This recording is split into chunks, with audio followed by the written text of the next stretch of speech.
Hello everyone! Today's video, pag-usapan na naman natin yung isang nagpapautang nga na pwede niyong i-consider utangan kung kailangan nyo ng extra cash para nga sa mga pang-emergency na pangangailangan. By the way, ito nga po yung CIMB Bank Personal Loan. Ang goal natin today nga is to understand kung ano nga ba yung ino-offer nila, especially dun sa mga hindi pa nakakapag-try na umutang sa pautangan na ito. Sino nga ba yung mga qualified and how the loan works from start to finish. Ano nga ba itong CIMB Personal Loan? A personal loan from CIMB Bank is an unsecured digital loan.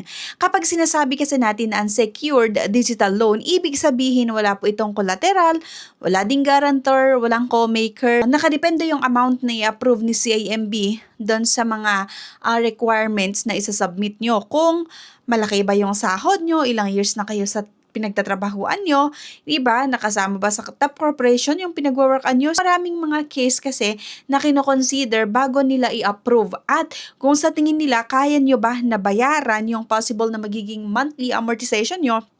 Halimbawa, kung mag-offer sila ng malaking amount or mas maliit kaya na amount yung i-offer nila kasi sa tingin nila baka yun lang yung kakayanin mo na bayaran. Okay? Unsecured personal loan, no collateral, no guarantor, and no co-maker. Intended lang talaga ito for personal expenses, kagaya ng emergency cash nga, medical expenses, travel, business, startup cash, at pang-education or 'di ba, pambayad ng tuition. Meron itong monthly payment, monthly amortization, at monthly po kayo magbabayad, depende sa due date nga na ma-approbahan sa inyo. Bakit nga ba personal loan, di ba? Because it means for individual borrowers. Ito ay hindi company yung mag-apply kundi si borrower or individual borrowers nga. Yung loan feature nitong CIMB personal loan ay unsecured digital loan nga, kagaya nung sabi ko kanina, no collateral required, makes it easier and faster para makapag-apply nga dito sa CIMB. No fixed interest rate din ito. Nakadepende din kay CIMB kung magkano yung i-approve nila na interest rate. So, interest doesn't fluctuate each month. Okay? This makes your monthly payment predictable and easier nga to plan. All digital experience, talagang lahat ay online yung process mula pag-a-apply hanggang pag-disburse nila ng loan proceeds ay online talaga at legit nga talaga itong CIMB, okay? Entire application nga is done through the CIMB Bank PH app. Download nyo syempre yung CIMB Bank pero sana mapanood nyo nga muna yung buong video. This is a huge advantage today when money borrowers want fast, paperless lending, di ba? Karaniwan kasi sa mga bangko ngayon, maliban sa Union Bank, may mga requirements pa. Kailangan yung pumunta sa office nila para makapag-submit nga ng requirements. Dito sa CIMB, lahat na online yung process at flexible uses.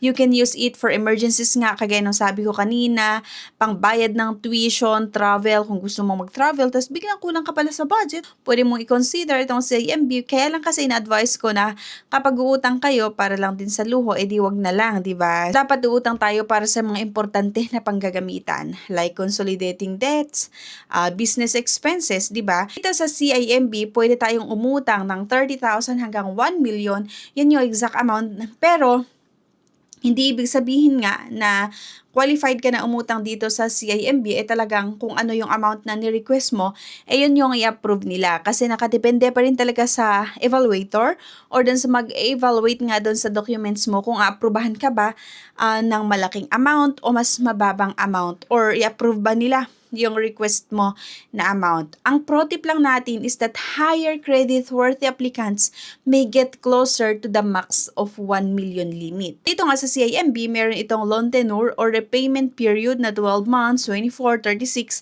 at minsan mas mahaba pa yung ino-offer nila na payment terms, lalong-lalo kung malaki yung amount. At nakita naman nila na wala pa tayong mga records or negative record, so possible na approve ka hanggang 5 years or 60 months. At longer terms, lower monthly payments, but increased total interest paid. Halimbawa, umutang ka ng 200,000, loan may cost less monthly on 60-month plan, but total interest paid will be higher than 24 months plan, di ba? Kapag umutang kayo dito sa CIMB, tapos ang pinili nyo ay yung mas mahabang payment terms, syempre mas mahaba yung pagbabayad natin, mas malaki yung interest niyan. Pero kapag bayaran mo ng mas mababang payment terms or pagbayaran mo ng kunwari 12 months, 24 months, so mas maliit yung interest na babayaran natin compared doon sa 60 months na pinili mo. Mas mataas yung interest kapag mahaba yung terms na pinili nyo. Okay? Ang eligibility criteria naman and qualifications, so ito yung basic checklist natin. Must be individual, not a corporate entity. Yung edad po 21 years old and not older than 65 years old by loan maturity, must be Philippine citizen and not US person or not a US person, valid Philippine mailing address and an active mobile number, dapat meron kayo, at yung minimum gross monthly income ay 15,000 pesos. I think mas maraming papasa or qualified dito pagdating sa sahod kasi sa ibang bangko 20,000, 25,000 or 30,000, then 50,000 pa nga yung iba. Yung basic monthly salary, lalo kapag sa BPO or call center kayo nagtatrabaho, medyo mataas yung nire-require nila na monthly salary bago kayo makautang. Pero dito nga sa CIMB, pwede ninyong itry or subukan kapag meron kayong monthly income na 15,000, di ba? At for employment status, must be employed at least 6 months, no?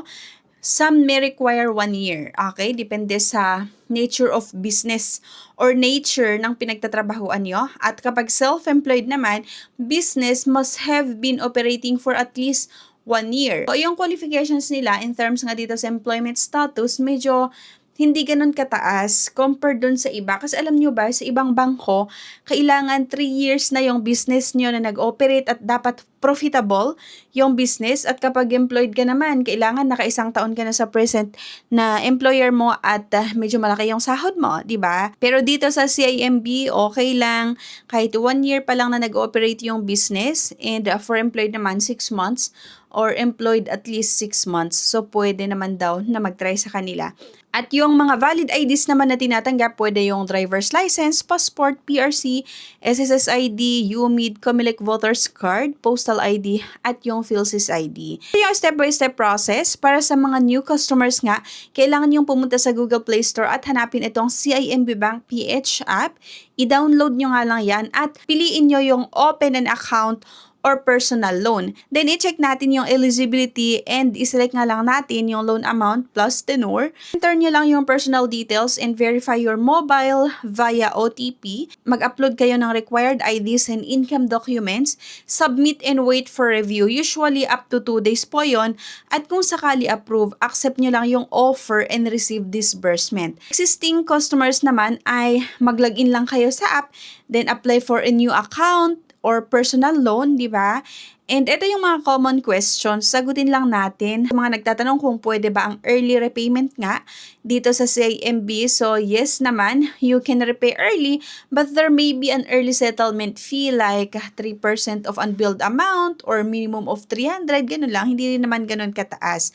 At paano if mismo or nakaligtaan mo na magbayad, di ba? Late payment din kasi dito may incur penalties, kaya nga mas maganda talaga na kapag umutang tayo as much as possible nga makapagbayad kayo doon sa monthly amortization on or before nga yung due date. Lagi nyo i-check yung app for exact fees at pro tips lang for approval.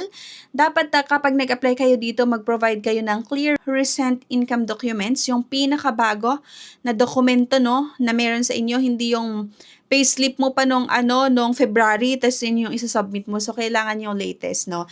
I-ensure nyo yung mobile number matches your bank records at maging truthful tayo, maging honest tayo about sa employment nga at yung income kasi makikita din naman nila yan, okay? By the way, itong CIMB personal loan nga is accessible in digital, predictable with fixed rate, flexible in amount, 30,000 hanggang 1 million at suitable nga for many personal financial needs.